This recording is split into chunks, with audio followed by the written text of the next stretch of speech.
Welcome, we are Devolution Limited and we are here to provide you with a successful training approach to delegation within the workplace. From this presentation, we want to show you our method, which will include who, how, why and when to delegate, the pros and cons of delegating, and finally, an evaluation.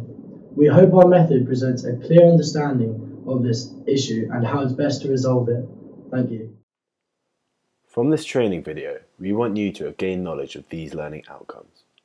Firstly, understanding the role of delegation as part of the management process. Secondly, identifying key aspects of the project which could have an effect on the delegation process. Thirdly, finding the appropriate people to delegate to and tasks that would suit them. Fourthly, determining the key management skills needed to delegate. And lastly, obtaining an understanding of how delegation can improve efficiency and help employees' job enrichment increase.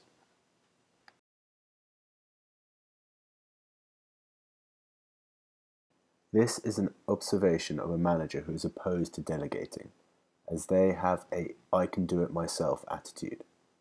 Over the days, we see them becoming more stressed with a work overload. Due to the stressful environment they have created for themselves, we start to see the quality and efficiency of the task deteriorate. However, if they had delegated in the first place, not only would their quality and efficiency increase, but it would also allow them to allocate precious time elsewhere.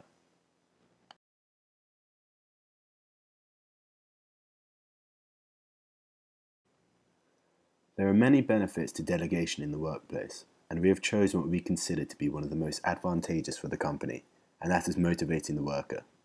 In this scenario, a more junior member of staff lacks confidence and is growing frustrated with their current work assignments, resulting in a lack of effort on their part.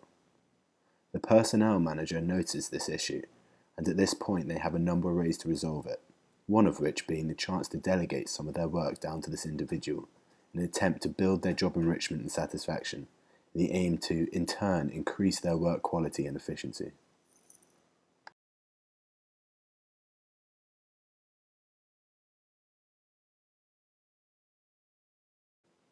In this scenario, a junior worker is having technical trouble.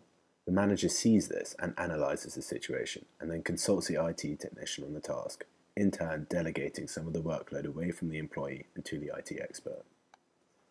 In a situation where delegation is necessary, the personnel manager must be careful in who they select to delegate to. There are a number of risks that could stem from picking the wrong person. For example, if you delegate to a worker with the wrong skill set, or with too great a workload already, it can lead to a loss in quality of work and a waste in time and money for the company.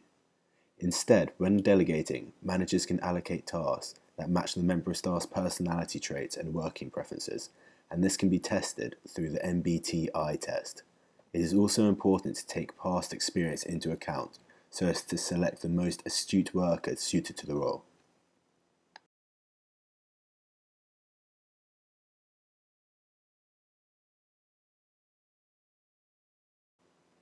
In order to successfully delegate, a key factor to consider is clarity. There are 4 areas where this is especially important in order to achieve your goals.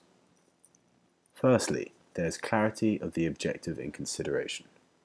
A manager must clearly explain exactly what needs to be done, by whom and by when, to ensure that it is completed efficiently to its required quality. Secondly, there is the clarity of responsibility to avoid confusion. For this, a clear project lead is required. The authority of responsibility needs to be clear to everyone. For example, who does the allocated staff member of the task go to if they have a problem? Please note that accountability must also be clarified. Thirdly, clarity of time restraints ensures that a clear deadline is set to remove any signs of ambiguity concerning assignment completion. Lastly, and arguably most importantly, is the clarity of communication. It is common for a faulty project failure to stem from misinterpretation between the employee and the superior when the task is set. Therefore, a clear line of communication needs to be set to avoid this.